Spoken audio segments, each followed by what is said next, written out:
Colin Wright, welcome to the podcast. I never thought I'd see the day. I didn't either. So it's good to have you. And I asked you why you wanted to come on the show, and you said because you have so many lessons from Gary Wright that you want to show. So I want to talk about your dad and the legacy that he had and everything that you learned from him that you can share with the audience. So let's talk about who Gary was. Okay. He grew up in Chandler, Arizona, the son of a jeweler. His dad, I think, was in one of the wars and learned to fix watches on a warship, a battleship. So somehow he ends up in Chandler, Arizona as a jeweler on Main Street. And I think he actually does really well. One of the more wealthy guys in Chandler, Arizona, selling jewelry on Main Street. When my dad was in high school, they were doing the first enclosed malls. And so the developer comes to him and says, hey, we're doing this new thing called a mall. Do you want to open a jewelry shop inside a mall? And my grandpa says, no, people will always shop on Main Street. So my dad, by chance, goes on an LDS mission. While he's on his mission, my grandpa goes bankrupt. They open a jeweler inside the mall. People love the mall. And his little Main Street jeweler goes out of business. So my dad comes home from his mission, and his parents are living in Salt Lake on the verge of divorce. He's living with them, and it's not happy, and his dad is bankrupt. Stepping back a little bit, I think he was about a 2.0 student at Chandler High. Yeah, and you sent me a YouTube video that we'll link in the show notes, and the 2.0 GPA thing was... My guess is, this is before ADHD diagnoses, and I think he probably had it. I think the home probably wasn't totally full of, I'm sure it was a great home to grow up in, but there was probably some chaos, and he was a little rebellious. He would tell you that, right? I think he called it the parking lot crew. But he had this stake president that took great care in getting him on a mission. So he served in Seattle, Washington, and I think he, again, I don't know whether he had ADHD or not, but learned how to study, learned how to work hard, gained a testimony of his church and of Jesus. And so he came back just this totally different. He's living with his parents. They're fighting. He describes himself as being slightly self-righteous. I'm sure he's saying, hey, mom and dad, you guys got to figure this out. Just whatever. Love Jesus more and everything will be fine. And they kick him out. They're like, you're being a self-righteous return missionary guy. So he is broke and he goes to enroll at the U. They say, hey, your GPA is so bad, we're not going to let you take normal classes. You need to do 1 year of GED. And he forges the lady's signature and starts taking normal classes. It's awesome. A little pre-internet. So he forges the lady's signature. He's working as a janitor at the U. And when he gets kicked out of the house, he actually sleeps in the janitor's closet at the U. Wow. Yeah.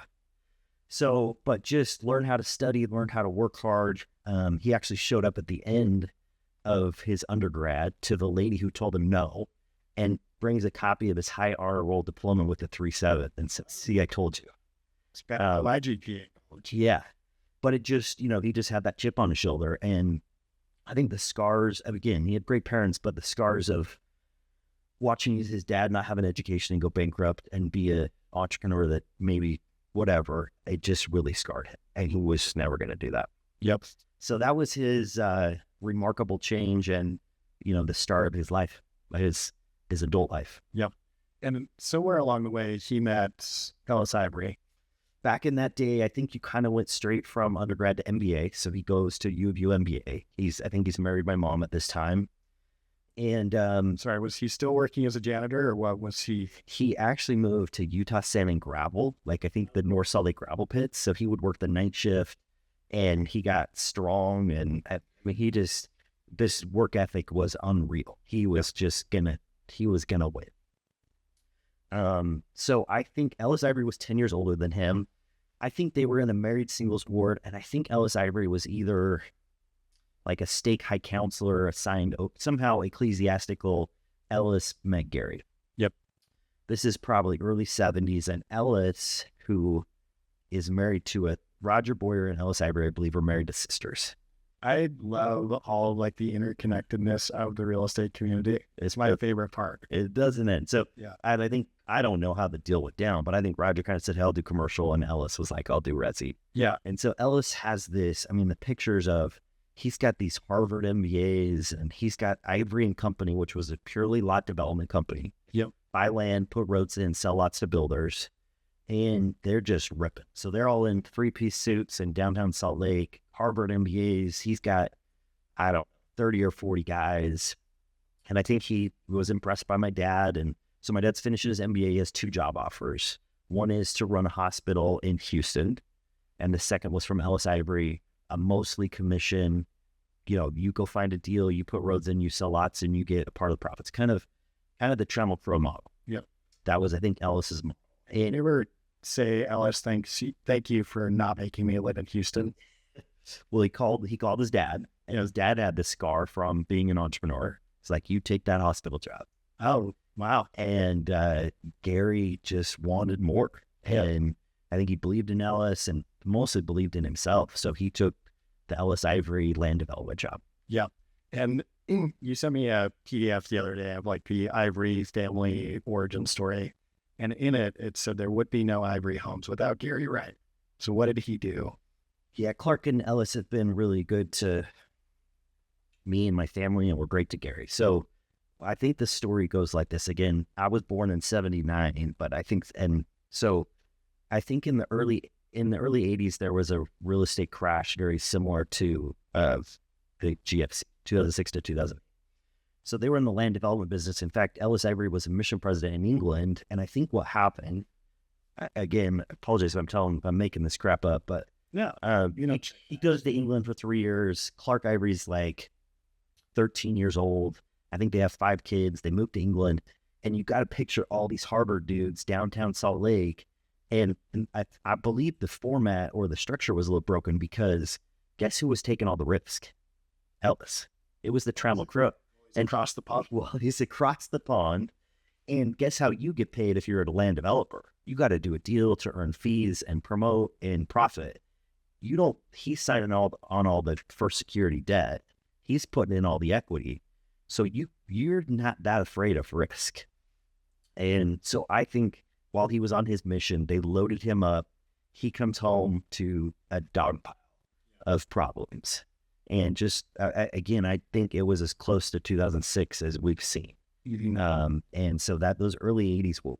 And I think a lot of those guys scattered. So if you look at some of those old Ivory and Company pictures, it really is the genealogy of Ellis Ivory Resi, the Moffats and Gary Wright. And you can just look at all these people in these pictures, and they all started that tree. And it is the family tree, and they all kind of scattered from there because times were so tough.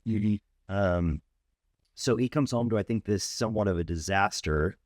And the story goes, I think it's in the book, is that my dad had some, he moved to Kaysville. We were kind of Davis County guys. He had some deals out in Davis County that weren't selling lots, like 2006. And he hires a guy named Kurt Harmon from BYU Construction Management, and they built like 13 houses. And it wasn't Ivory Homes. It was just my dad trying to sell lots. And so he tried to build a house to see if he could sell a home. I think the lots were $13,000 across the street from the Layton Hills Mall. I think that's the way the story goes. Wow. I think the home sold for like $84,000 or something. Inflation. Yeah. Inflation. So he does it. Ellis calls him and says, "Hey, Gary, you moved 13 lots in your subdivision in Layton. What happened?" And Gary's like, "Well, I just started building homes." And so that's how, I think Ellis then said, "Gary, you take Davis and Weber County." My dad was a 50% owner of Davis and Weber. Ellis owned 100% of Salt Lake and Utah County. And they were great land developers, which is a great place to start. But I think they really learned how to be home builders, which is a totally different business. So going to conferences, learning, and it's really a production business. Warranty, I think he and Ellis just became great operators in addition to being great land developers. Yep. And that's where it started. And so they started Ivory, I guess it was Ivory Development at the time. They would just get the lots approved and titled, and then finish the lots and sell them to either individual home builders or someone just looking to buy their own house. That's right. Okay. And so so he kind of took over the company. basically, for the Northern Utah division. And then I want to say it was 2007-ish, he went and started doing his own thing. Or how did that work? Yeah. So my dad's career broke out into stages. So land development until the 80s. And then I would say 83 to call it 2000, they really spent 17 years just being home builders. Mm-hmm. Home building's, man, it's a tough business. It's a good business. He really used his ivory homes. In home building, you have to put so much money back into the business because you're making money. You got to pay 40% taxes, but then you got to buy the next land deal. Well, that takes equity. And you got to pay people, and like maybe you could eat. That'd be nice. Totally. So he was always really careful and lived beneath his means. And so he pulled his salary from ivory. But then what he started doing on the side is he'd be into Clinton City saying, hey, here's where I want to do a subdivision. And they'd say, well, we don't want you to put it here because someday there's going to be a lit intersection there and we want a grocery store there. So he would take this money that he wasn't spending. He would take a salary that fed our family, and we lived a great, middle class, upper middle class, but he didn't spend as much as he earned, which is a key that he taught me. And he started buying these commercial corners, and then he would just wait. So he'd buy him 80,000 an acre farm ground, and then he did like 6 Walmart deals on this ground that he bought. Just kind of on the side? Totally on the side. And it wasn't shady. Clark and Ellis had no desire to be in the commercial business. He was investing extra dollars that he had. He had a great partner named Wayne Ballou. They did most of those 50-50. Wayne was a office developer. They'd go to lunch in Layton. They'd go to the Golden Corral and talk about the next quarter they were going to buy. Then they were so disciplined to just 1031. One of the magics of real estate is, man, if you don't spend it, and if you're in it for 30 years, that sucker can grow. Yeah. So he and Wayne, they buy it for 80,000 an acre. They sell 20 acres to Walmart at $5 a foot, but then the pads were worth $25 a foot. Yep. And they just either built it and held it, or 1031. And so in the meantime, he's got this home building business and at least cash flow to feed the family. But you really get rich when you don't have to eat what you kill. Yeah. And you just 1031 it. And, he started that probably took Ellis and Gary 10 years to dig out of the hole from the 80s. But after that, I think he started to really invest those dollars. So that would have been, let's call it the 90s. He died in 2020. He did 30 years of that and didn't touch it. And it was awesome.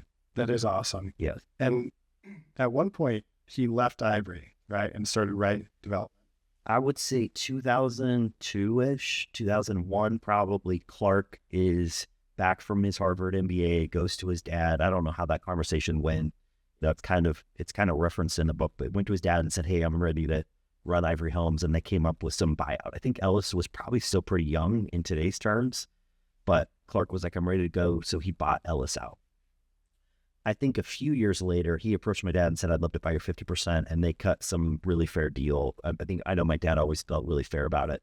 In home building, he had left retained earnings in the company to buy land, and then there's the profit. So I think it was, hey, Gary, let's get you your X dollars of retained earnings out over the next 5 years and some of the profit participation. And they treated him really fairly. So I'm guessing, but I think it started probably around 2002, 2003, and he probably had all his money out by 2007, 2008. It was good timing to get all your money out. It was good time.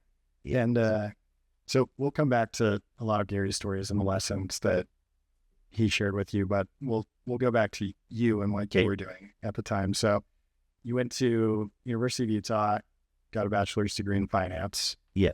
And you were working, where were you working at the time? I'm gonna pull you back just a little bit. Just because my childhood was so magical. Yeah. This amazing father, and he was amazing in every part of his life. Religiously, as a dad, he was cool, he was fun.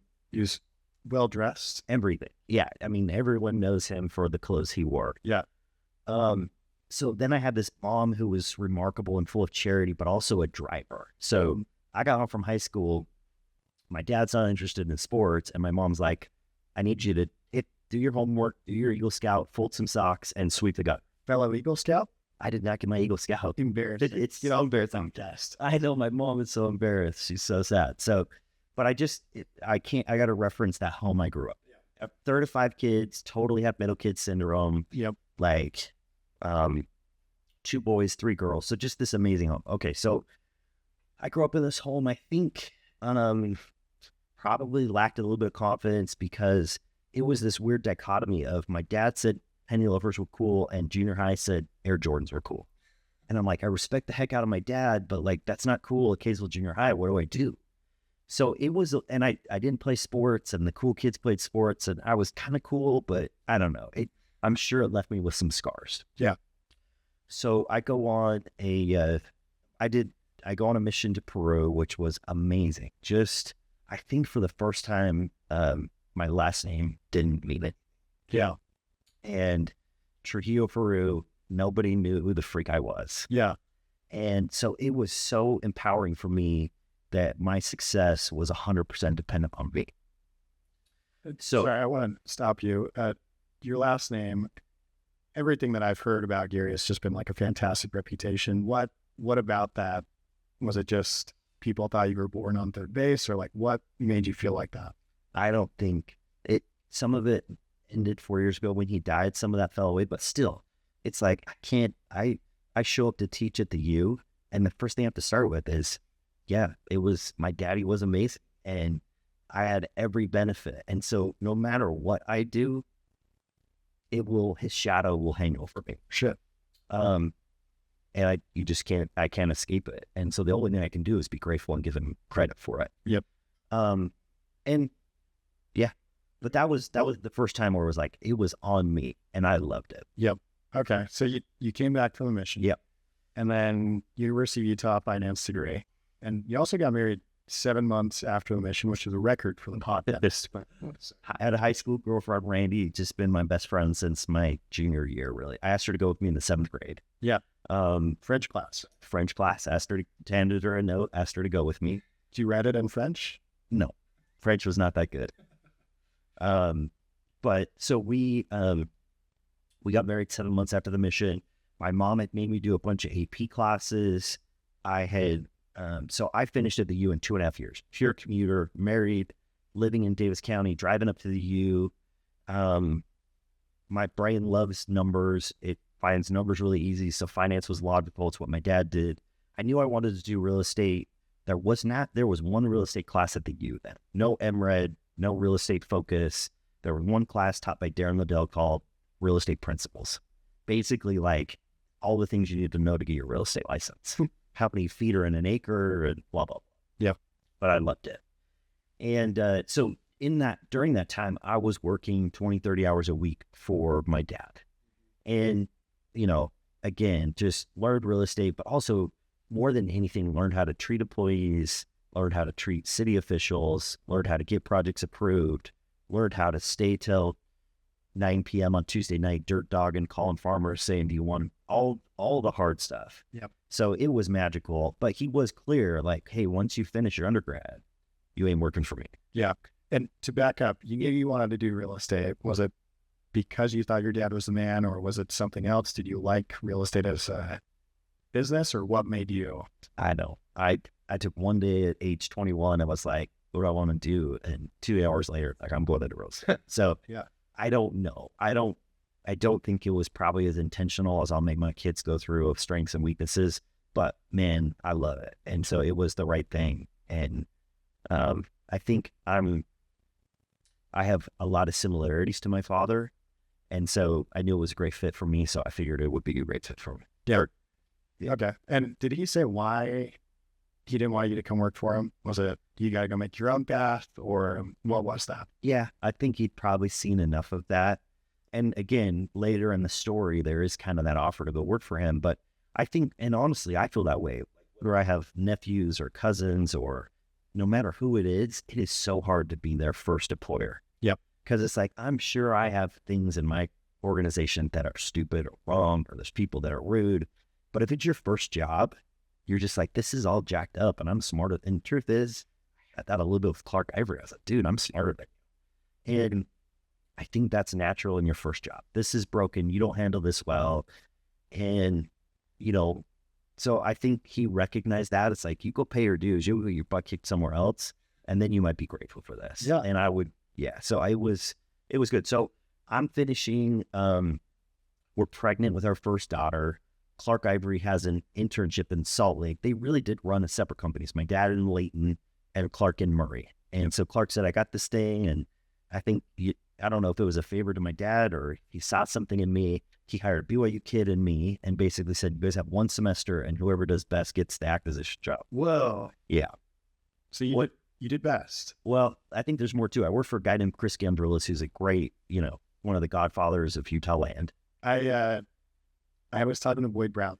Yeah. And he said that he was at planning commission the same time as Chris. Yeah. And it was very contentious rezone. And he got up there and said, who here lives in a single family home in South Jordan? And everybody raised their hand. And he said, you're welcome. And then started the presentation like a beast. So true.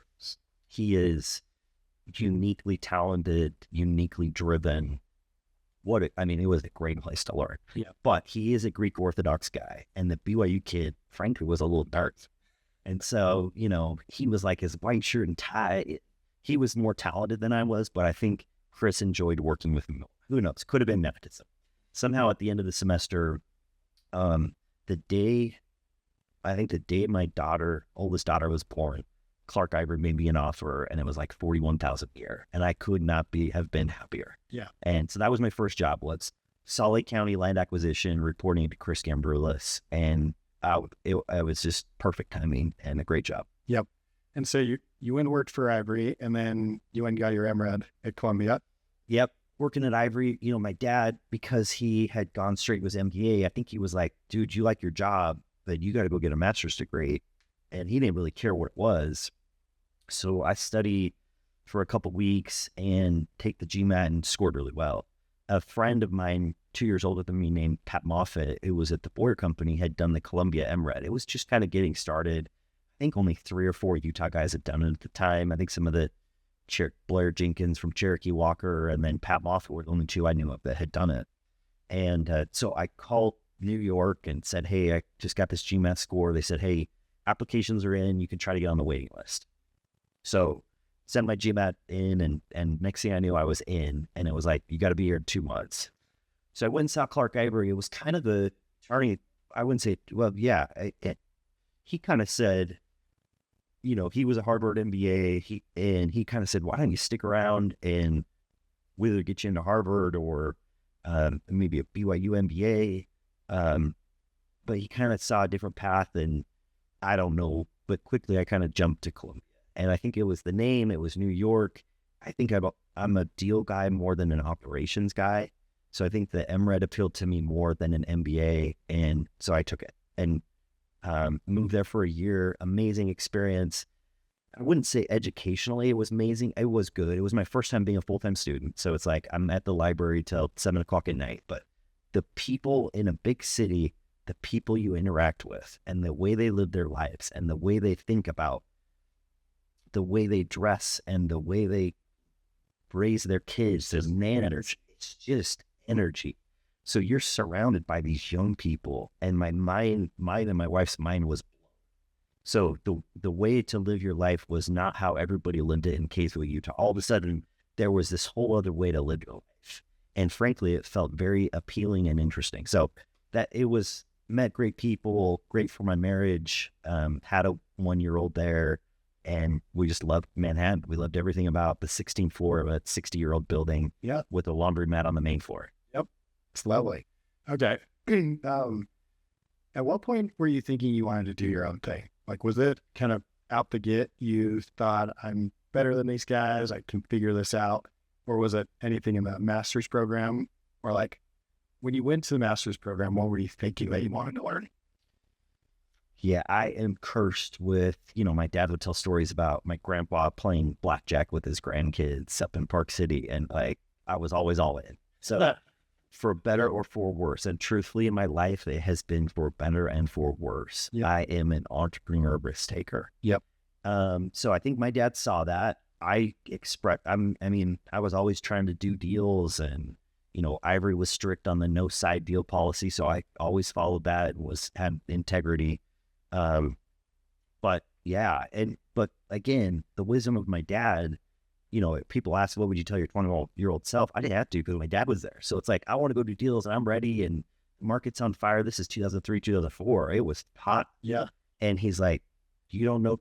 I remember one time I came home from Columbia. I was getting ready to come home to Columbia and Clark was offering me like low 80s or something. I'm like, what a ripoff. He's like, what are you talking about? He's like, you left here a year ago making 45 and barely learned anything at school. It's been a year. Like, who do you think you are? Like, you don't know crap. Totally. And he was like, he's like, you are still in school and there ain't a better school to go to than Ivory. So Awesome. had an offer from really what is Development Associates today from the previous generation and it was a more entrepreneurial job, and then one from Clark, and my dad was wise and said, take the Ivory job. So back to working for Gambrilla Salt Lake land acquisition for Ivory. And you started the St. George operation, or you took it over or something like that?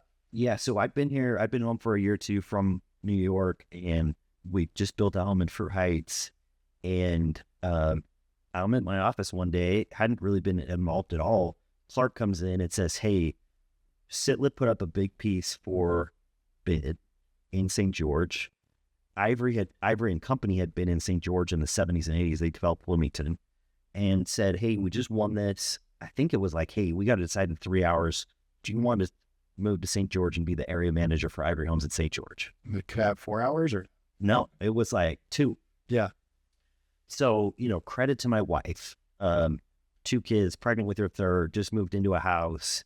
We both live within 5 minutes of all of our family. She'd just come back from New York, and I call her. I'm like, hey, do you want to go to St. George? And I don't remember what happened in those 2 hours, but credit to her. She was like, let's do it. It's awesome. Awesome. Super grateful. Okay. So you get down there and you've got this big piece of land, I'm guessing, is the first project, or? Big piece of land. My family didn't move down with me. I had a trailer on site at the Hidden Valley project and kind of renting a home down there. I'd either drive down on Sunday night or fly down on Monday morning and then back on Friday. So yep. I'm there alone. I'm eating Wendy's, getting 20, but I'm working 14-hour days. And then the best part of the week was like every Friday at 1 or 2 o'clock, I email Clark a 7-page report of here's everything I'm doing to run a home builder. My first sales consultant, I'm putting the sewer in. Who's my construction manager going to be? Here are my 8 home plans. These are my hard costs. I can't get the concrete guys to call me back because the local builders are saying, don't bid Ivory's crap. I'm joining the Home Builders Association. I went to the city council meeting, and he's like, okay, here for 2 hours, it was like, here's what you're doing next. So I was an entrepreneur home builder trained by the best home builder in Utah with 30 years of history behind him, everything that he learned from his dad.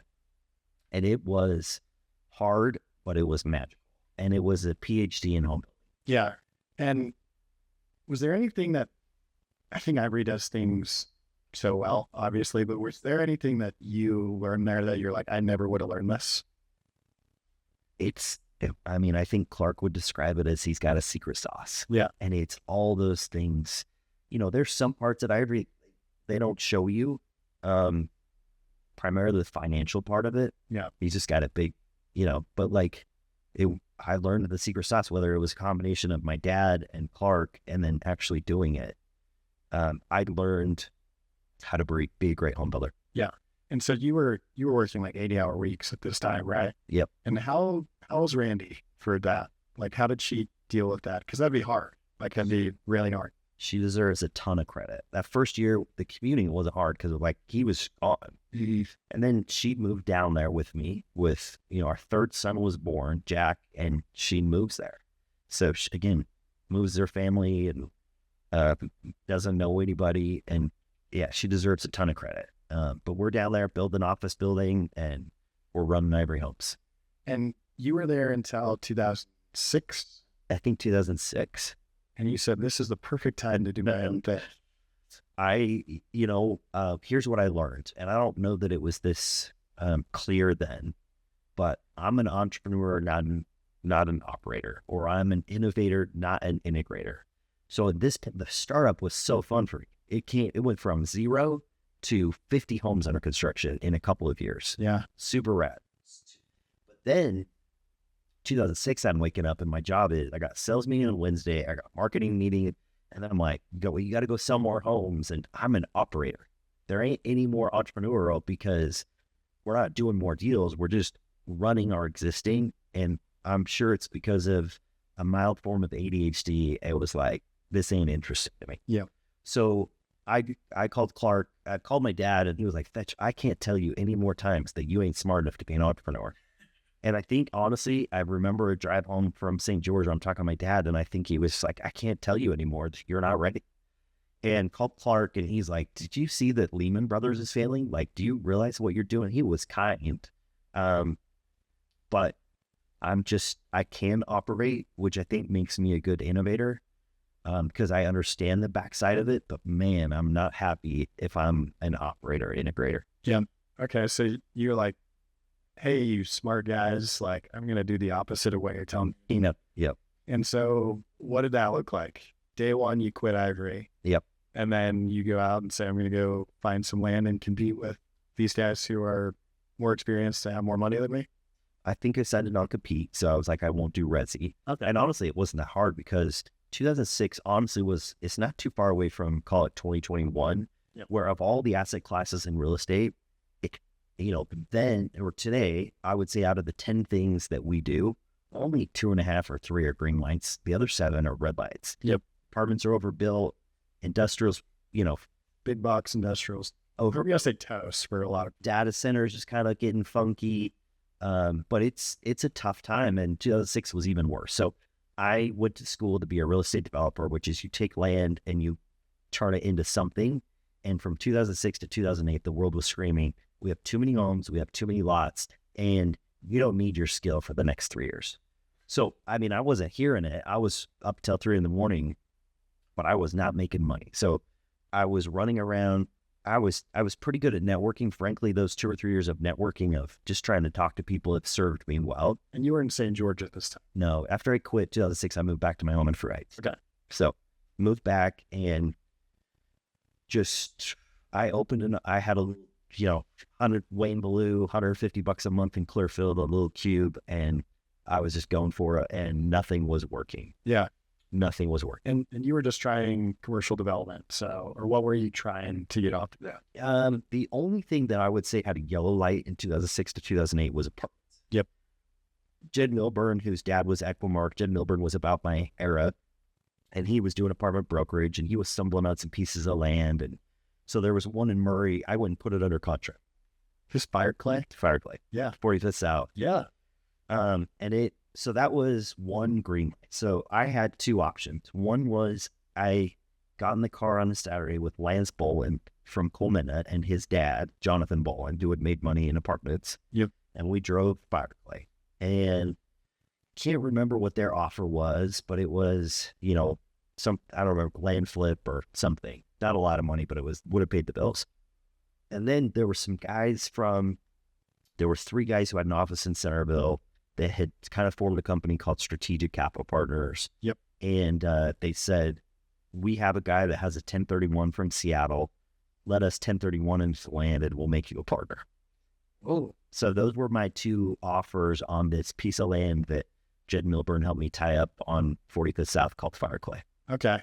So this was 2006 or 2007? I'd say 7. Okay. And you told me a story one time of Randy handing you a notice of default on your house. Was that before or after? Probably in this time. So totally broke, no income, my savings quickly burn up. And I think my dad knew and didn't save me. He, his net worth was, I'm sure, plenty in 2006, although he was probably feeling pain as well. Yeah. But I didn't pay my mortgage. I'm sure I hid letters that came in the mail. I maybe had said something to her, but I think one time she got like 3 calls a day. So if you weren't paying your mortgage, there was kind of like some Obama, like, kick your mortgage down the road. I don't know. Yeah. But I wasn't, and they filed the NOD, and finally some Wells Fargo lady got a hold. I mean, you have a landline, so they get a hold of my wife, and she's like, do you realize that they're going to foreclose on your house in like 3 weeks?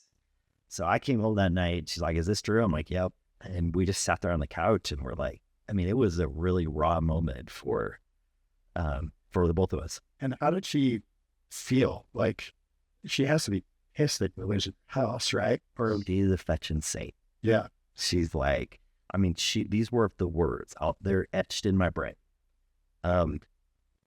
She's like, I would live in a trailer and be happy. Wow. That's who she is. So how did you didn't get foreclosed? Yeah, I mean, hell, my dad may have given me a $10,000 loan, or I think maybe it forced me into cutting a fire play deal where I got 30 grand or something to get by. During this time also, I got connected with Jack Britton at the University of Utah. He was the dean of the business school, and he wanted to start the U of U MRed. And I had, 3 or 4 years off of Columbia MRed. I knew a lot of kids that had done the USC MRed. And I said, well, let me help you. So I was up there all the time, actually taught a class. I had no business teaching. I'm sorry, whoever got their education from me. But I helped them design the curriculum, real estate law, real estate finance, all those classes. And so we built the U of U MRed curriculum, and I was getting maybe $800 a month salary from teaching at the U. Something. And I had 3 kids, probably had number 4 on the way, and a bigger house than I could afford. Somehow I made it through, but it was not easy. Yep. Yeah. Okay. So, fire clay. Yep. You strike up this deal with these guys out of Centerville. Yep. And then how you built apartments before, or how did you say, I'm going to do these apartments? Yeah. So we closed on the land with this guy's 1031, started working with these 3 partners, strategic capital partners. And I think none of us had ever done apartments, nor could we get a loan. We went to a group, which in that time was Miller Development, Gary Miller, who came from the whole Prowswood. So Prowswood, Miller, and they were the kings of building and holding apartments for the long term. They were the contractor, they were the property manager, and they had a great relationship on the 221D4. Yeah. So we met with them. They said, hey, we can get this deal through HUD and do an apartment deal, and here's the split. And it was a good deal for the guy who 1031'd into it. So we went through that, and took a long time to get the HUD loan. It was messy, but that's fire clay on 45th South. But it turned that 1031. And then I started working with those 3 guys, and eventually they said, hey, why don't you join us as a 25%? Yep. And I think that's a good step from being, if you are an employee and you want to be an entrepreneur, but maybe you don't have 10,000 hours, or I think it's a logical step of, I had some pieces of the puzzle, but I didn't have enough. And these 3 partners, one of them, Steve Sandholtz, was a great private equity mind. He'd been on the private equity side in San Francisco. And so I learned a ton from him, and he could bring things to the table, reading an operating agreement, that the part that was behind the curtain in Ivory was how to finance a deal. It was like, you just showed up and there was a check, and you didn't know how it got there, but sounds nice, right? And so I learned what I had learned at Columbia about real estate private equity, I saw put into place by watching Steve Sandholtz. Okay. And so you guys get together. Yep. You form this company, JF Capital. Yep. Right? Yep. And then at the same time, when does Henry Walker Homes go in? What happened in 2009? It was the craziest thing, that as all these little banks were failing.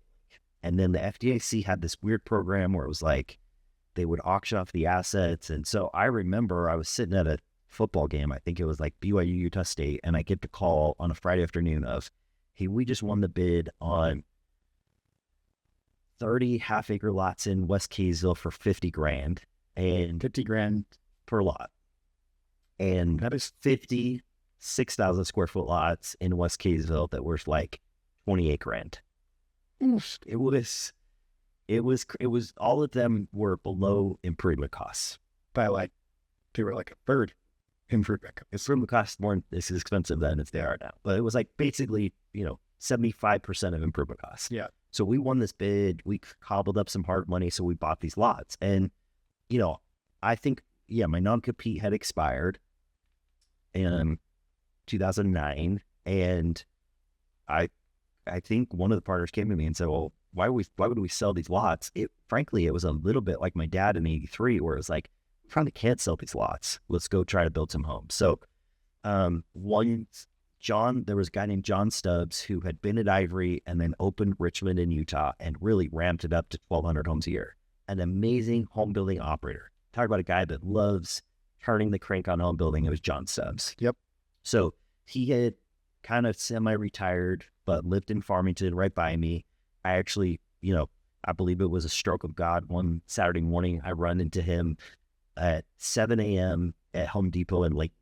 And my kids had woken up early. It was time for my wife to sleep in. I grabbed my kids and we drove to Home Depot. I had like 4 little kids in their pajamas. And he's there. I'm like, what are you doing? He's like, well, I'm kind of retired. I'm like, well, we just got 80 lots 2 weeks ago. Do you want to build some homes?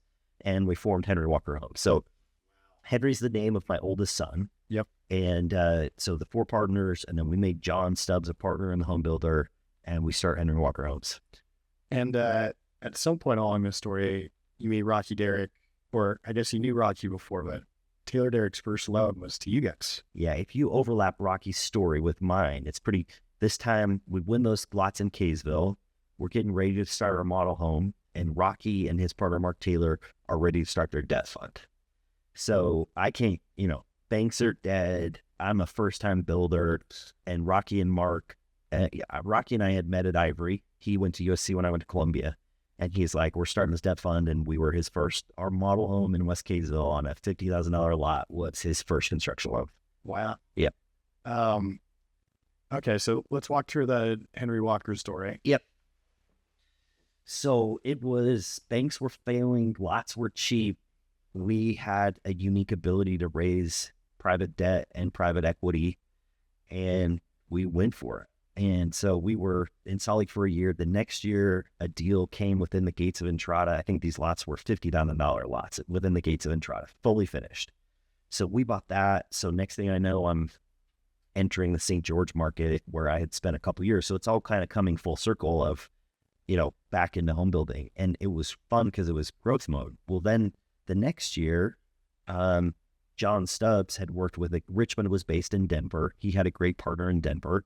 And they're like, well, why don't we go to Denver? And it was like, we were just, let's see, I'm 30 years old, and I wake up and we have 5,000 lots with 3 divisions and 130 employees, and I'm the CEO, and I don't know what the crap I'm doing. What was Gary saying? So Gary had been out of home building for a minute, and he was just cheering for me. He was just cheering. I think he felt good that I had some partners, that he loved my thesis. I think I would say paid him to be on the board, but I don't think he ever took a payment for it. But he would just coach me. And I would go see him all the time and say, how do I do this? And he was super helpful. And yeah, he was the perfect mentor, obviously. I actually want to back up. Yeah. After Gary left, he offered you a job. I would say 2006, 2007. My older brother, Spencer, is a great developer. He is 5 years older than me. Really bright, really intelligent. I think he's U of U finance, and then he was top of his class, BYU. Yeah. So when I was in New York, he's living in DC as an attorney and grinding. And Gary's now got his buyout at Ivory. He's got a pile of capital. He's got some retail assets. He says to Spencer, hey, do you want to go back from DC and come work in my real estate shop? And, he made a similar offer to me, and I still have the piece of paper where he's like, here's what Colin's good at, and here's what Spencer's good at. And they're very different things because we're different human beings. And I've talked about some of these other forks in the road. And frankly, I don't even remember that one because it was such a quick no. Yeah. And I don't know whether that was God or whether that was, I just knew I wanted to do my own thing or I was stupid. But that one wasn't one where I was like, let me think about this for 3 days and sweat about it. It was like, and I think the pitch was, hey, what I'm building is for my 5 kids. And I wouldn't say servant, but it's like, you can come work here and we will build the assets for the 5 kids. And it didn't sound appealing to me for whatever reason. And so it was a quick no for me. I don't think he was ever offended by that. I think it was like, okay, I see, man, you're really flipping hard entrepreneur. But that was a quick no, and my brother did a great job there. Yep. Okay. And so going back to Henry Walker, you're 30 years old. Yep. Kim, I've got Jack, and I can't imagine 500 of them. I mean, Jack's great, but It was like 120 employees. It wasn't 500. it was like 5,000 lots. Yeah, it was a ton of lots. Yeah. How are you doing this? Honestly, it was a great team. It was like a lot of the people that came through there are some of the best land development people, salespeople, operation people. We just had and Stubbs was, honestly, it was so segregated. Stubbs was the operator, build the homes, warranty, color selection, profits, and because he had learned so much at Ivory and Richmond. That it was like, home building is two things. It's land development and creating a product. And he was so good at creating the product.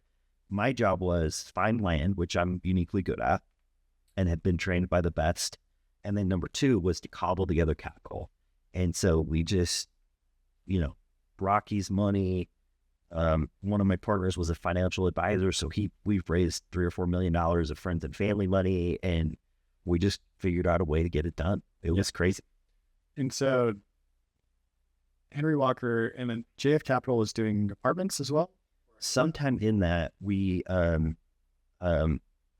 at Columbia, there was another Utah kid named Adam Paul, whose dad actually came from the Trammell Crow, grew up in Phoenix, and his dad, he worked under his dad in Arizona doing apartments. And I think we said to Adam, hey, come help us open an apartment division at JF Capital. And so our first deal was Corey Johnson, who was a high school friend, a mission friend. He was working for Deloy Hansen, and we put this piece of land under contract in downtown Salt Lake.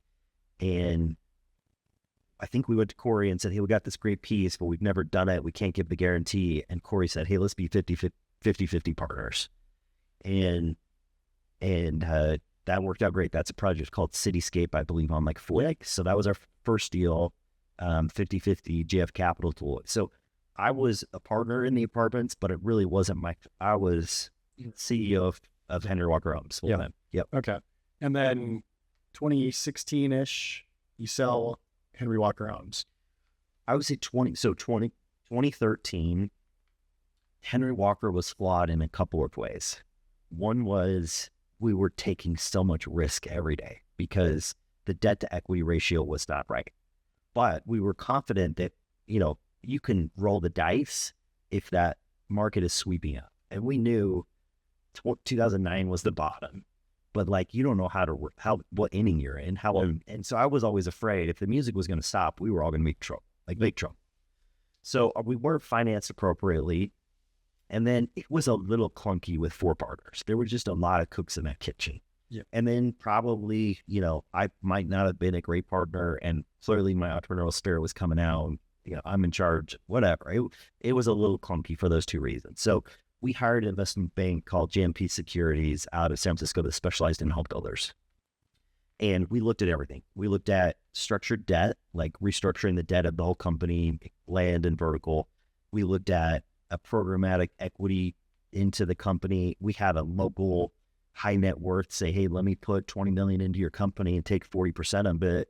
And then the third offer was M&A had just ramped up in 2014, and we had 3 or 4 offers to buy Henry Walker Homes. And I think because the partnership was unsustainable, I think it was, hey, we got to find an exit, and that's to sell. So we picked Oakwood Homes out of Denver. They were backed by private equity. They were trying to come to Utah. We had a great platform and learned a ton. We sold it for like 70, 80, 90 million bucks. Most of it went to debt. It was a little bit of an exit, but not financially. But the process was amazing. So we sold Northern Utah to Oakwood. We sold Denver to LGI Homes, publicly traded home builder. And then we kind of held on to the St. George builder. Okay. And when did you rebrand that to Cold West? So we had the exit, and then kind of just hung out as partners for a year, and it was like, kind of what's next? And I was ready to do my own thing. I went to my 3 other partners, said, hey, I'm ready to do my own thing. And, I had 25% ownership in 9 LLCs, 9 or 10 or 15 deals, whatever it was. And that's hard to unwind, right? Yes. It's really hard. And so I kind of went, I was like, well, it's worth X and I'll take 20% of X. So, and they said, well, why don't we just give you the broken home builder in St. George, which after we sold to Oakwood, we had to rebrand from Henry Walker. We called it Jack Fisher. Jack's the name of my second son. So we called it Jack Fisher, and they said, why don't you just take that? And in lieu of the payment for the 25% of everything else, I said, sounds good. So I left. I'm 37 years old. I felt like I was somewhat tired from 17 years of startup, but I was like, man, I got to do it. I got to do it one more time, and this time it's got to be right. So I leave with not a lot of money and a Southern Utah home builder that has good bones but no equity in it. So once again, I'm traveling to St. George to operate a home builder. They said, hey, you got to change the name from Jack Fisher. So I renamed it to Cole West. I ran out of names of my son. I just have the two. So I made the name up Cole West, and that's where we... I feel like it fits you guys very well. It sounds like a brand of clothes that I can't afford. And that's what I think of when I think of you guys. I think Abby and Darlene in my office have done a great job of creating that brand. It's a great brand. Yep. Okay. And so you start Cole West in St. George. When do you go back to Salt Lake? Was that I'm living in Centerville. I would guess we have 5 people in our St. George office at this time. I hired a couple of people in Salt Lake that were primarily a land development company. And then we want to build some urban townhomes. So we're like, hey, no one's doing home ownership in Salt Lake City. Let's try that. And so, how confident were you? Because it felt very different from everything else everyone was doing. Were you just like, I know this is going to work? I knew it was going to work. I mean, if you think about it, home building and then living in a big city, it was like Salt Lake's fetching rad, and people are going to want to live there and they want to own. So the first deal we did, I think, was called the Ruby on 3rd West and 8th South. We built the Ruby. It's 12 townhomes. We hired Cody Dart to sell it. I think we went out to, like, our pro forma was like $360 a unit or something. And the first weekend he sells all 12. We're like, holy crap, this is for real. Yeah. And so we're running around downtown Salt Lake, putting, the Ruby, the Rose, the Reef, Edith, all these deals, all these future girl names to keep going with our thesis of for sale townhomes in downtown Salt Lake. Yep. And so that one worked. And then I had a great land development. And then probably 2 or 3 days a week in St. George, trying to fix that home builder. What were you trying to fix well? We had sucked all the equity out of it. And home building men just got to have equity, or it just can't pay your subs on time. It's just terrible. Yeah. So it didn't have any equity. And frankly, my division president down there got caught in a battle of whose side to pick. When I was having the partnership, when I was breaking up with my partners, there were some of them that was like, go with us. And anyway, so he left. So I'm this division president of this 5-person home builder in St. George, and presently. So I was like, 5 people there? There was, it had probably gotten as big as 30, but we had just basically ransacked it, and it was nothing. So you were just trying to like shock life into this company. Shock life into the company. Had good bones. Had some good land. It had good bones. Yeah. And I think at that same time, was it Bria, or what's the master plan tree? We were finishing up Bria. That was my first institutional deal. So Sitla put a piece of land up for sale. We did a deal with Rialto, which was a $1 billion fund out of Miami, wholly owned by Lennar. And it was first institutional. I think they wrote a $20 million check, and they were tough. They were fair, but they were tough, and they made me a great operator. And it really became something I could point to for the next 20 or 30 institutional deals that we've now. So I was building homes at Brio. It was a waterfall. It had like an 8 or a 10, maybe a 12 pref, and it took 4 years longer than it should have. So the multiple was good, but I got eaten up by that waterfall, so I didn't make a ton of money. And is that like a 80-20 over a 12 or something like that? I think there was a couple of tiers. I never got to the second tier because, you should never do a 12-year deal with a 5%, or sorry, you should never do a 5-year deal with a 12% pref. Yep. And that's what I had on Brio. But man, talk about great experience and the ability to go to other institutional guys and say, I'm partnered with Rialto. And to this day, they just vouch for how I operated, and, you know, that I worked my guts out and did the best I could and was honest, and all the things, accounting, everything that it takes to be a great institutional partner, I did it. And so I didn't make money, but it was a great start. I told someone the other day that you should pay $50,000 to do your first deal. Yep. Just because it would be totally worth it. Yep. So if you make any money, then like, yep, uncork the champagne. Yep. And so you're shocking life into the home builder Yep. in Southern Utah. And it feels like the Northern Utah division is just like exploding. Starts to got the problem was like, you know, I was out of my second home builder, and I'm like, I didn't process this, but it was like every time I build a home builder, it got big. And then I'm like, I just want to exit because I'm an entrepreneur, and now I'm forced to be a fetching integrator again. And I didn't know how to avoid it. I think my brain, I couldn't process what was causing me these problems. So I'm like, we are not a home builder. I marched around my office for the first 3 years. I'm like, we are not a home builder. We're a developer. And sometimes we're vertically integrated and we build the townhomes, but I'm not a fetching home builder.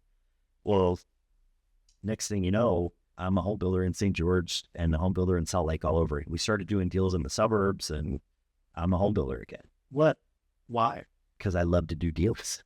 So it's like I find a deal. What happened, for instance, is like when COVID hit, there were some lots in Kaysville. A publicly traded builder had them. And of course, I think my dad was the seller. This is when my dad was alive.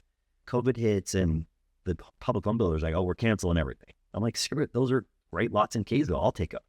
So that's what really pushed me to the suburbs, was the public's being foolish. And, you know, those are some of the best deals I ever did. I mean, if you bought land during COVID for resi and we're building homes in 2021, 2022, you were winning. Yep. And so because I could see a good deal, and then all of a sudden you got to grow your home builder to build on the good deals, they call it just better.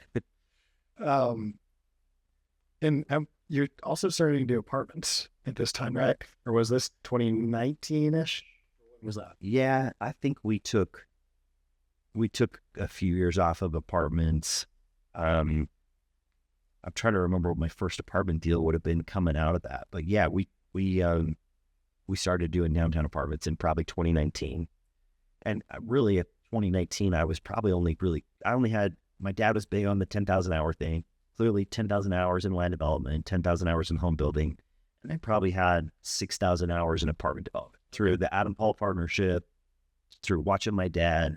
You know, I probably had 6,000 hours. So it was the logical next choice. And my dad was like, man, if you don't have 10,000 hours in it, you don't go do it. And so, you know, those were the only 3 food groups I was in, because those were the only 3 that I had enough hours in. Yep. And you were always doing institutional equity. Yep. How did you, this is like always blown my mind about you guys. How do you manage cash flows with that? Because you got to put up some sort of GP equity. Yep. And I think it's like fairly straightforward to do that 1 or 2 times. But the scale that you guys are doing that while paying employees and vendors, finding the next deal, and just living. Yep. How did you get through that? So 2017, if you're at a real estate conference anywhere, they're throwing up on the screen, hey, these are the top 5 markets. And Utah, the Provo Utah market is, Salt Lake Provo market is always number 1 or 2 or 3. Because we have all these young kids, we're graduating from the universities, Republican leadership. It's like, you got to go there. So they all roll into town. They call Kip Paul or some other broker. And he's like, well, all the 60-year-olds and 50-year-olds, they don't know what a waterfall is. They don't want your money. They'll never do it institutional equity. In 2017, today they might, and somehow I got on their list. And so they roll into town and they're like, we got to place money in Utah. What do you got? And they leave. And I'm like, shit, sorry. I got to go find, You didn't say whatever. I'm like, I got to go find more deals. Here's capital, and they're dying to do deals. Let's do it. So I'm not answering your question. So those typical deals, especially in 2017, 2018, 2019, were 90-10 deals on the equity side. So let's call it a $50 million apartment deal. Bank's leverage was much better.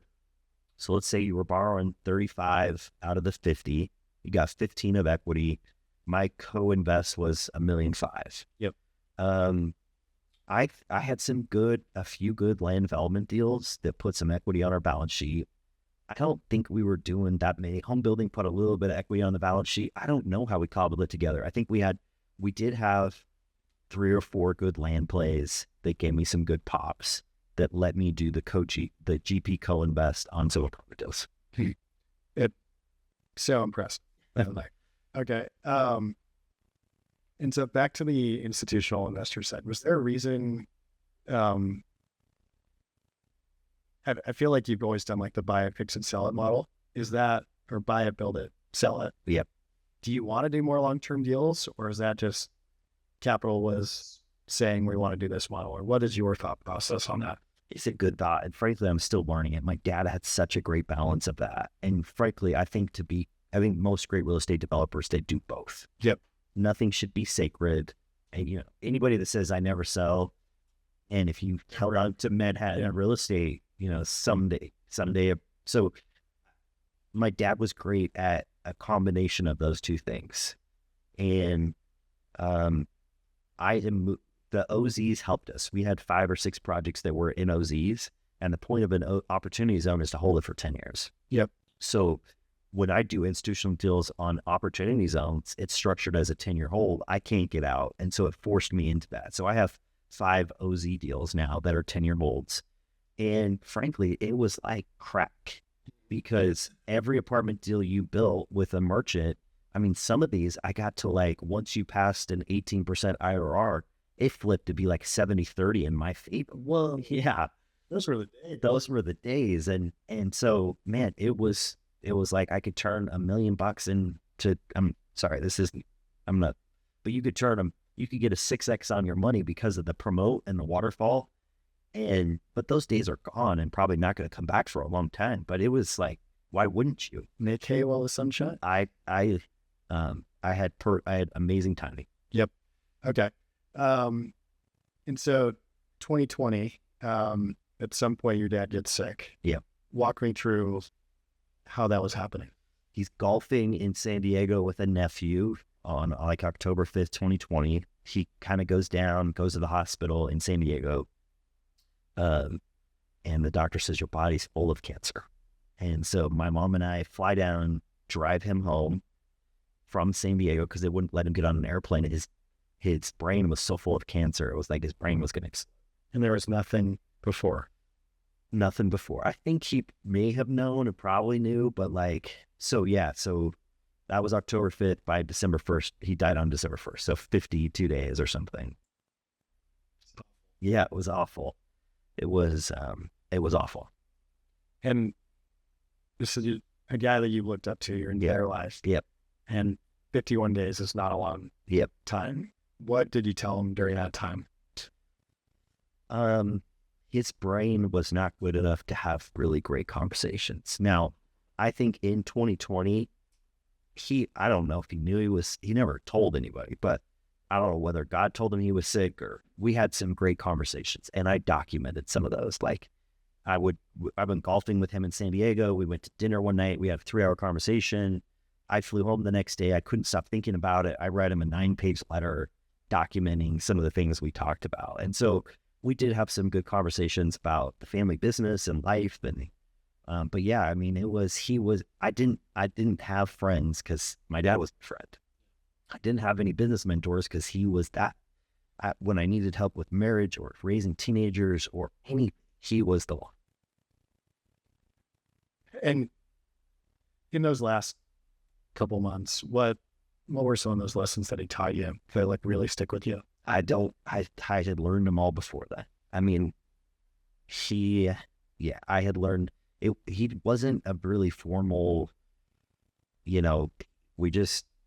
I observed the way he had moved through the universe through his whole life. So whether that was a teenager or a 20-year-old off my mission, or the way he handled partnerships with Clark and Ellis Ivory or whatever, like I had seen it. So there was nothing left to teach me. I'd seen it all. Yeah. And you mentioned that he was a genius in estate planning for you and your family. Yep. I'm sure there are people listening here that have these big portfolios and they don't know what they're going to do when that day comes. What about it made it better for you? So if you rewind that clock to the 2006, he's leaving Ivory. Yep. And he had this pile of cash, and he took that pile of cash And every deal he did from 2005 till the day he died in 2020 was in an entity called Mill Creek, which was owned equally by his 5 kids. 90% of his net worth was left to his 5 kids. 10% was left to my mom, and that 10% was enough for her to live the last 20, 30 years of her life in comfort. But then you had 59 real estate assets with no estate tax because Mill Creek was owned by the 5 kids. So if he dies, there's no estate to deal with. There's an entity called Mill Creek that has 59 real estate assets that is owned equally by Gary's 5 kids. And so you start to sell those off, I'm guessing, or how do you navigate that?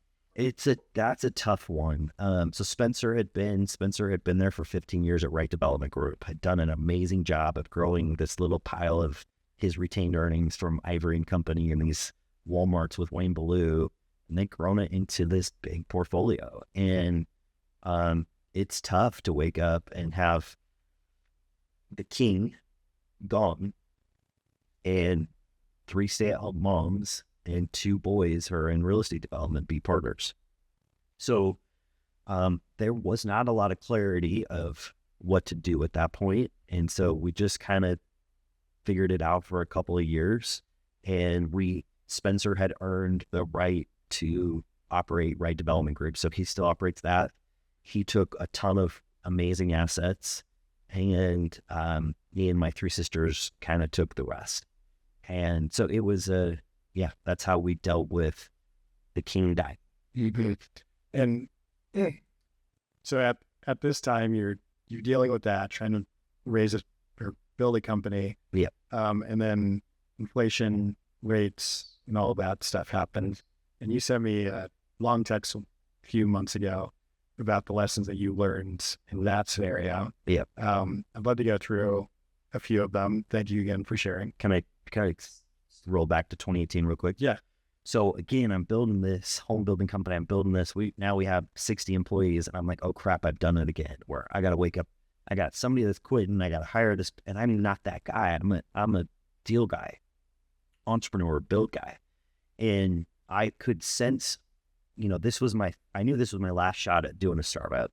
I knew it was going to go well, but now I've got 5 kids from, call it 16 to 8, and dad's not home because he's got to make this final startup go. And that's when the kids need you at home. And so I remember one Easter morning, I go to the office at like 5:30 in the morning, and I get back at 8:30, and I've missed the Easter bunny. And Randy, for all her patience, was like, I'm pissed. No more. You're not missing Easter. And so it was this, and I couldn't process what I needed, and what I needed was Darlene Carter. So Darlene and I had worked at Henry Walker. When I sold Henry Walker, she went to Oakwood and got some great experience. She was working for me, and I didn't know, but she grabbed everything she could, even though she had no business doing it. Like institutional capital would roll into town. She had no idea what a waterfall was, and she just BS'd it. And they'd leave, and she was Googling the shit out of all IRR, waterfall fees, and she just figured it out.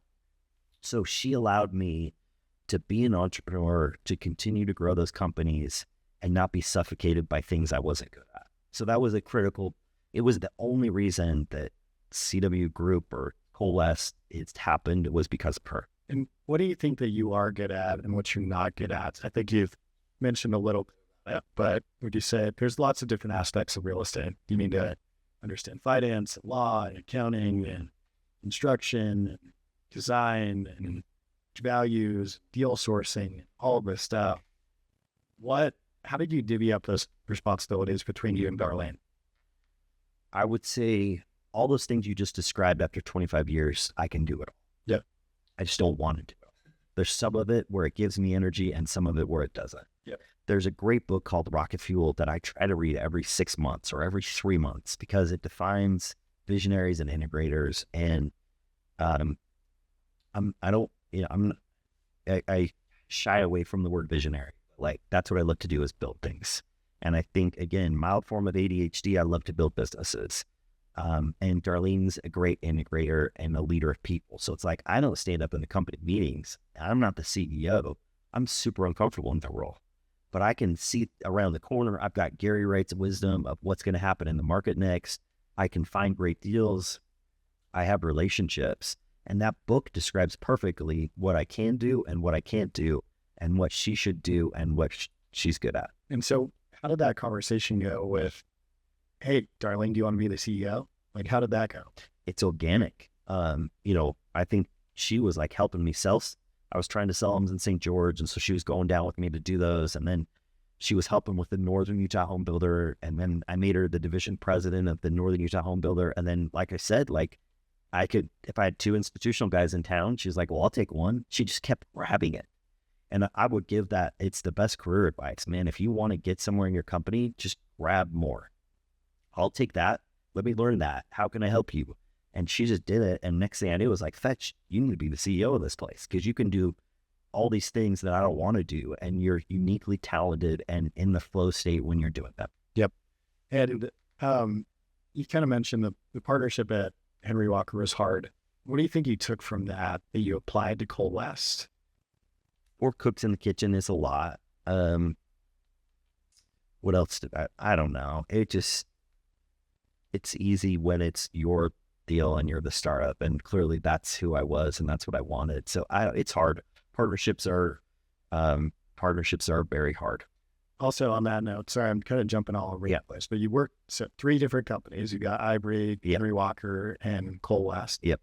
Is there anything that you, from the previous companies, you're like, man, we haven't hit that yet, but we want to, or anything that you say, we do this so much better than maybe the other 2 companies have done? Part of it, they all relate to the founder or operator's personality. I mean, Clark Ivory, Harvard MBA, amazing operator. Frankly, even a great, he's such a unique blend of, he's probably more operator than entrepreneur, but he's both, which is so rare. We will never be as good a home builder as Ivory Homes. And I'm not saying the home quality homes aren't good, but from an operational efficiency, I mean, he is good. And what's the motto and what's the theme and what's the, HR onboarding, all those things, he can do it. He can do it all, including the entrepreneur side. So he's just awesome. So we're not great. We have great home builder operators. I don't know. We're a development shop because that's who I am. I'm a deal guy. I'm an entrepreneur with a lot of cautiousness that my dad put into this entrepreneur's brain of be afraid of this and be afraid of that. So I'm a unique combination, but that's who we are, and so that's the culture of our company. And this was a question I had for later, but I feel like you have a pretty high risk tolerance. Yeah. Did Gary have a high risk tolerance? It feels like he was a little bit more conservative. Or like, what gives you, I guess, the stomach to do some of these things? Because 2018, 2019, even into 2020, people were like, I don't know about this whole COVID thing. Like, we might, it might be the worst recession in history. Yep. And you're like, I'm diving right in. Yep. I think I'm born that way, naturally risky. But again, the great pairing to that was, I actually think in the back of my mind, I always thought if I failed, my dad would bail me out. And actually, he never did. So I think it was this false sense of security of like, hey, he's got some money and he won't let me totally crush him. And he kind of did. I mean, he would give advice, and there was probably a couple times where there were small loans, but it wasn't like, he didn't put $5 million, $1 million. He didn't put any money into my company. He didn't give you a small loan of $1 million. But I think, honestly, that was part of it. But my risk tolerance, although it was probably too high, I always listened to him. So I remember being a 15-year-old kid. I'm going to church. I open up his Franklin Day Planner, and the first page of his Franklin Day Planner, for as long as I can remember, was the Utah housing cycle. So he would chart the number of permits, and that dude would be like, don't forget what happened in 83. I'm sitting at church, and he's like, don't fetch and forget that. So he had learned those lessons, and although I didn't learn all of them, I listened to him, and it was a great pairing to my lack of risk, to my risk tolerance. Yeah. And so I guess I'm jumping back now. So the lessons from 2022. Nobody's talking about it, but like the world ended for real estate developers in March of 2022. Yeah, when the Fed started raising rates, everything turned we probably have 10 business lines that are within our company, and 7.5 or 7 of the 10 went from green to red overnight. And let's go through those lines. So you got general contracting, you got home building, apartment development, urban and suburban, for sale townhomes, land development, retail development,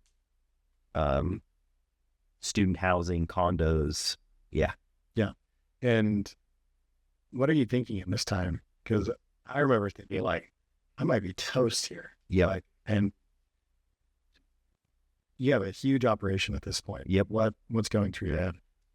We were so lucky. I mean, people would look at me and I have 97% of my net worth tied up in real estate. I think I have 100. Right. And so, and the pattern for that was my dad, and people would say, well, you're not diversified. But Gary had retail, apartments, land development. He had all these asset classes, and he had cash. And so, he was diversified. And if some of those turned off, he still got the checks from the apartments or whatever it was. Home building has been really helpful there, just like it was to my dad in starting these other business lines early in his career. If you can turn a profit there, you can't suck the money out. You got to leave it into retained earnings to buy the next deal, but it can keep the lights on. And then the other thing is, every time you do an institutional deal, we have some deals where we get $100,000 a month of fees to run a deal because it's 5% of a $100 million deal. And the intent there is the guy from Miami or LA is like, hey, I need you to run this project well. And that takes people, accounting and construction. So we have, I don't remember what the amount is, but we get a ton of fees every month from institutional deals where they pay us to build their projects. And so you can really, through fees and a home builder, and then if you have stabilized assets that turn off cash flow, you can, but the truth is I had to sell a bunch of stuff to get the balance sheet right. And I had a decent leverage, debt to equity ratio. But over the past 2 years, I've had to sell some things I didn't want to sell to shore up the balance sheet, which is what you have to do sometimes. Yep. And let's go through some of this list. I'll just quote some of these. GMPs are dangerous. Cost overruns in an inflationary environment can kill you. Be careful how your GMPs are. Yeah, I think, lumber after COVID and cabinets and all that stuff, we probably had 4,000 hours in commercial contracting, and we were in that business. And then COVID was probably a once in 30 years type experience. But I think I lost $8 million on GMPs, and lumber goes up $4 million, and the operating agreement says that the contractor gets that. So that's not the way the operating agreements work. Man, we just I think it was $8 million through 3 projects, cost overruns as the contractor on with a GMP. And how are you feeling that time? Because I would be terrified. Yeah, I mean, it's paired with some of those 6Xs, and so you just give some of it back. Yep. It's just part of the game. You're either in it or you are. Yep. And those numbers just scaled really quickly not because of me, because of the market. And so it's a risky thing. So we talked about your different business lines. Curious how you balance that while staying focused. That was one of the lessons that you have, is find diversification. But I feel like a lot of people want to be an entrepreneur of 8 different businesses, and they don't give any of them a full-time attention. So how do you balance that? Yeah, I'd go back to the 10,000 hours from my dad. He did 20 years in land development, 20 years in home building. Then he spent 10 years before he did his first apartment deal. Then he went retail, all the Walmart deals. And then he did apartments. So he woke up after 50 years of full-time real estate, and he was only playing in 4 or 5 food groups. And I think I followed the same pattern. There's a couple of these that we're doing that we don't have 10,000 hours in. So guess what? I go get a co-GP from Chicago that's done 80 of those projects. And I'm like, let's do this one together. Just like we did with Deloy Hansen on Cityscape. If you're going to get into apartments, if you never done apartment leagues, there's not a better guy to learn from than Deloy Hansen. So anytime we don't have 10,000 hours, and I only have 10,000 hours in 3 or 4 things, then I code GP it with somebody that does. And what about the commercial construction? Because you guys are one of the maybe only companies that I've seen that haven't just completely screwed that up.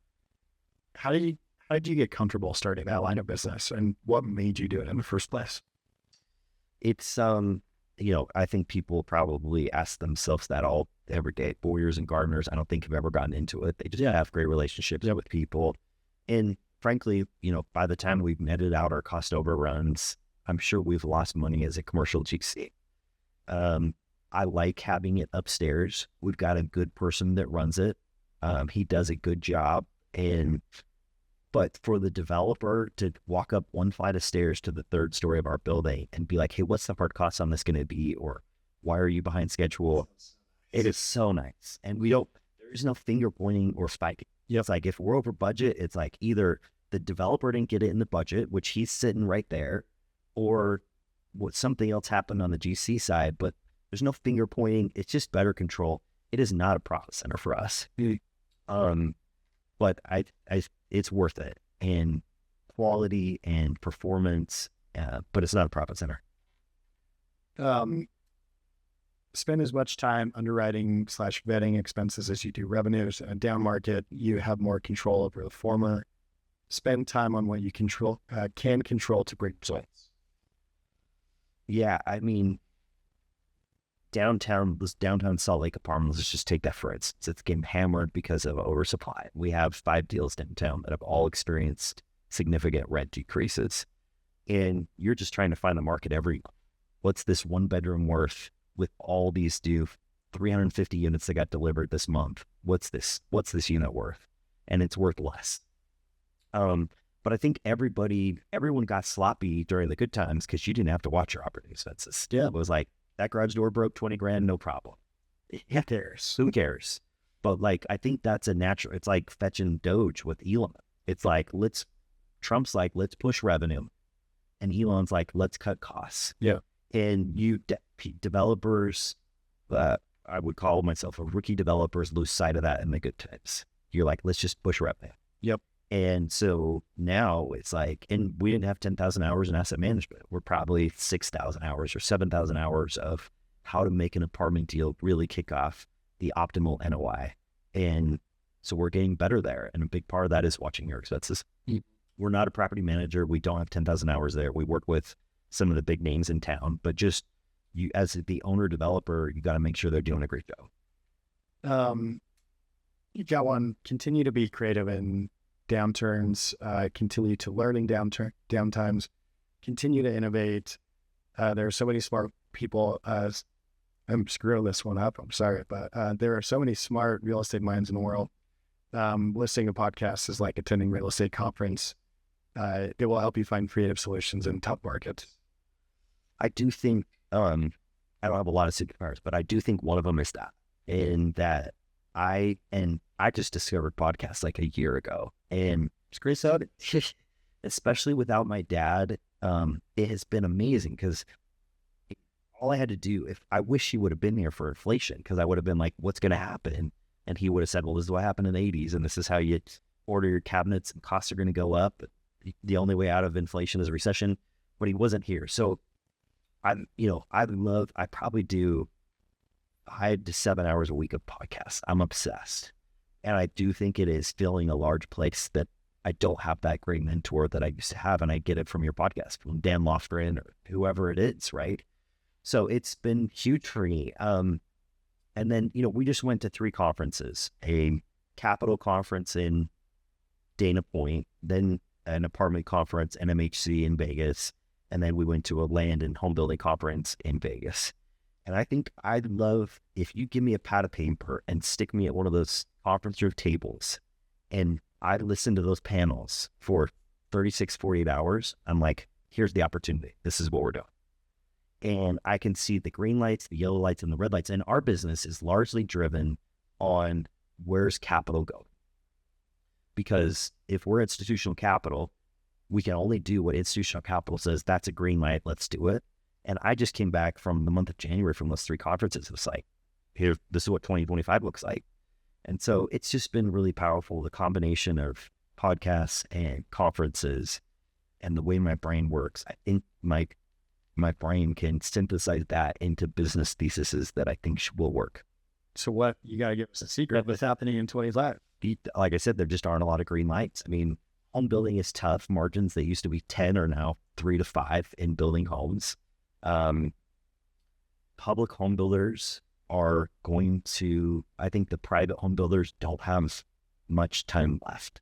And I wouldn't put Ivory in that category, but, Visionary sold the Japanese, I think they have 60% market share of all building permits in the United States go to publicly traded home builders. Whoa. Yes. And it's only growing.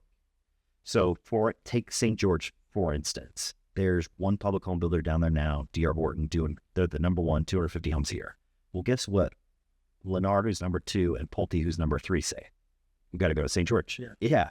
And so it's like they're going to consolidate, and they do that through you either buy a private home builder or you push them out, because you have billions of dollars and you have unlimited access to capital and you buy your lumber for cheaper and you're a fetching great operator. That home is tight. The window, the flooring, like you are a great operator and you can work for a 3% margin.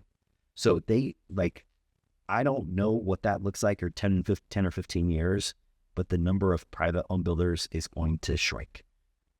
How do you look at that? Because you are a private home builder. Yep. Is it maximize enterprise value and sell to D.R. Horton, or is it continue to compete with them? How do you think about it? There's a lot of ways to play that. You can sell them lots. You can always out hustle them. Yep. Some dude sitting in Miami ain't going to hustle in West Point to find 50 lots. Yeah. Nobody's going to be harassing farmers like I do. Yes. You can always out hustle. Well, for now, you can out hustle them. Yeah. I don't know if you can build your builder to sell it. I don't think they're ever going to do 18 unit deals in downtown Salt Lake. That was our thesis initially, was let's stay away from the publics. And then when they stubbed their toe during COVID, it's like, fetch, I'll go compete with you. Let's go to the burbs. Yeah. So there's different ways, but it's definitely going to look very different. So. Okay. I heard that you were going to talk on a real estate panel about creative finance for home builders. Yeah. And kind of my question earlier about maintaining cash flows through co-invest, home building, down payments, and equity, and debt. What is creative finance for home building? Where do you think smaller home builders mess up, or where do you think you guys are good at that? Yeah. Well, if you go back to number one, finance is my thing. Then I learned private equity at Columbia. Then the home builder in 2009, Henry Walker, you just had to cobble it together. So I've done every structure under the sun. If you're a small home builder, it always has to be at the project level. Very few people take entity level. So all the way at the company level, it's like, I got this project, it's 40 townhomes. Today, you can do a land bank, which is an emerging way to finance a land deal for a home builder. I want to talk about. You can do tailored direct debt, which I've done plenty of in my career.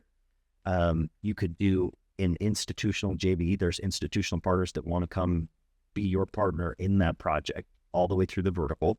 We've done a ton of those deals. You can do it on your balance sheet with your equity and not give any of that away.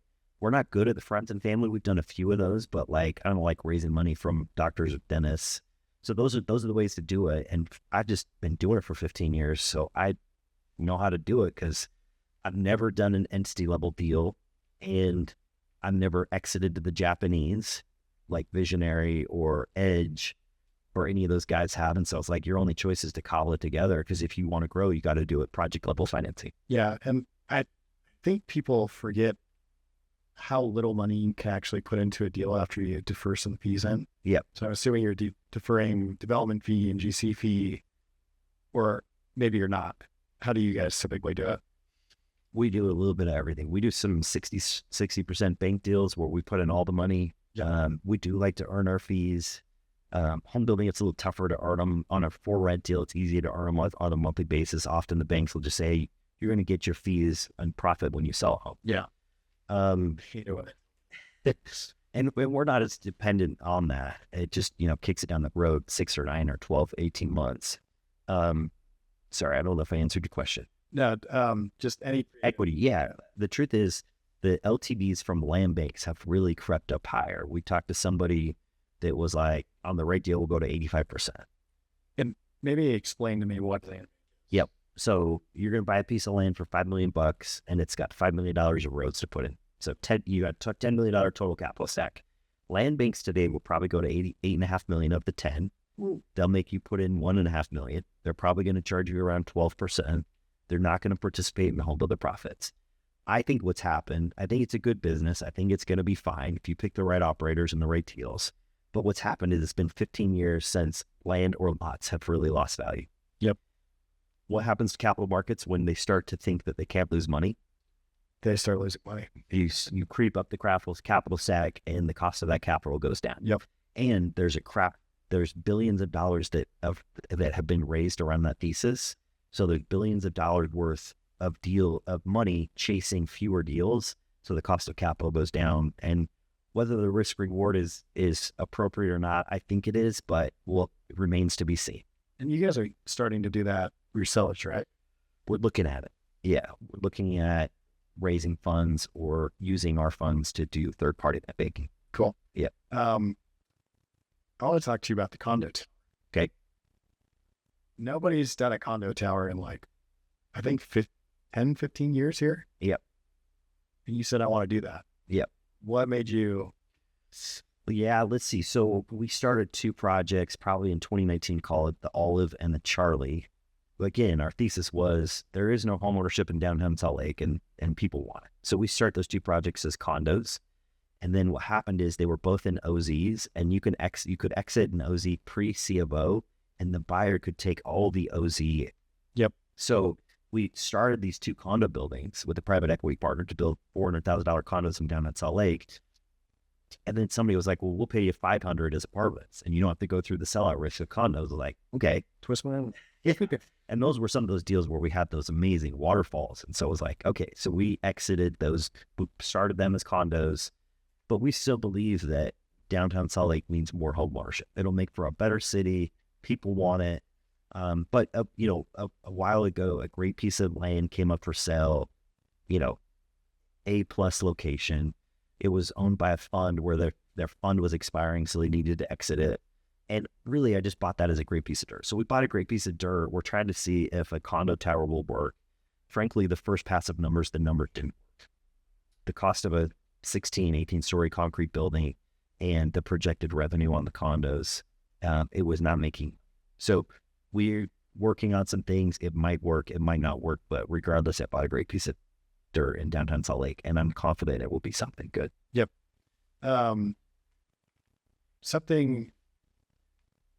Something you said earlier in the episode is you don't think family businesses can really thrive. Yep. And so, I mean, what's next for you? Like, how do you look at the future of Cole West and Colin Wright?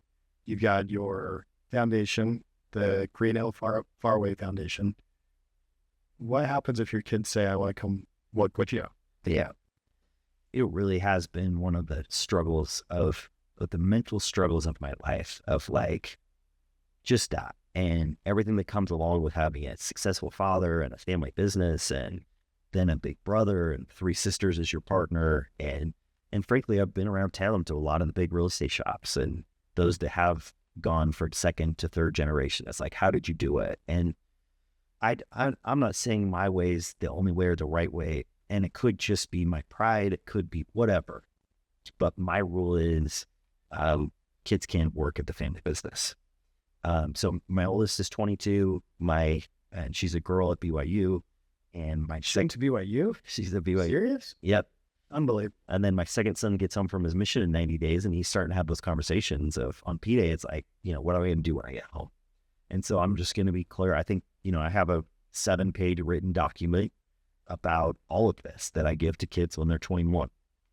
Here's how your inheritance works. Here's how college funds work. Here's what Gary gave you.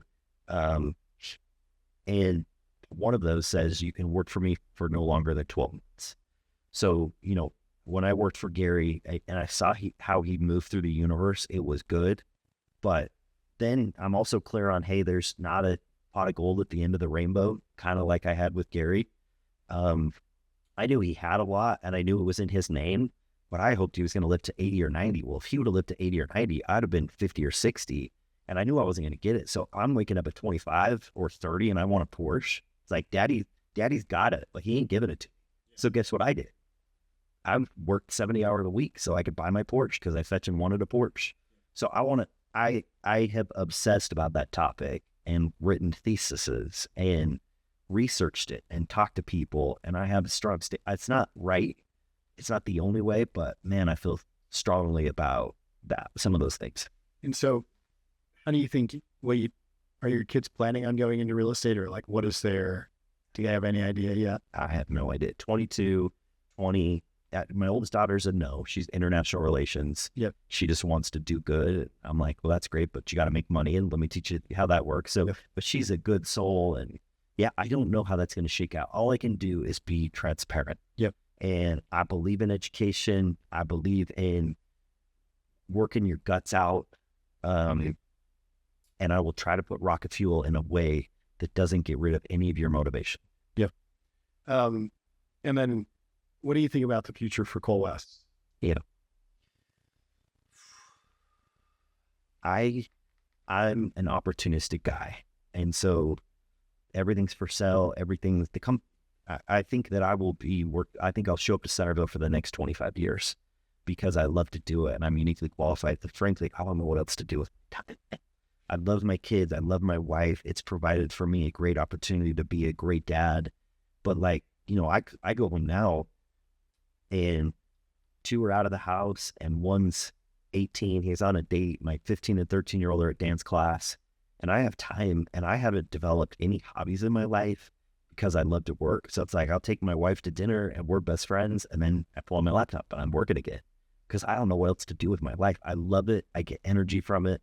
And I think I'm good at it. I think you're good. I don't know what else to do. Yeah. And there's nothing else I'd rather do. So you're just going to continue to innovate. I think so. The succession planning there is very important. How that works. I don't think if I were to die, I don't want to burden anyone with it. Meaning, let's just say I were to get hit by a bus and die. Every real estate developer gets hit. So right, and my dad thought about it for years and had an amazing plan. So let's say that it's owned by my wife and my kids, and Darlene, who's our CEO, and Holton, who's our CFO. All of a sudden, my widow and my 5 kids are going to show up into the conference room and be like, "What has Colin got, and how does this work, and why? How much? What's your salary, and how much of a promote do you get? How much is that Gucci bag, Darlene?" Yeah, and it's like, and Ruth's broke in Provo, and she's like, wait, Darlene, you're doing what? And my dad did this. And I mean, talk about a nightmare for Darlene, a nightmare for Holton, a terrible situation for my kids and my widow. And so I just won't do it. And I think that if I were to be gone, just like my dad's, there would be an orderly liquidation of the assets and the people running it would get some, and my posterity, or my widow would get some. So I've written that. It's not legally documented, but I've got, again, another 10-page thesis about how that should work. That was a weird answer to your question. No, a little bit. So, I'm so glad that you were willing to come on the podcast. Yes. Because what you've done is just so incredible, and I want to share that story. So thank you so much for coming on. Yeah, your podcast has really meant a lot to me, and I really appreciate it. So come back whenever you want. Thank you.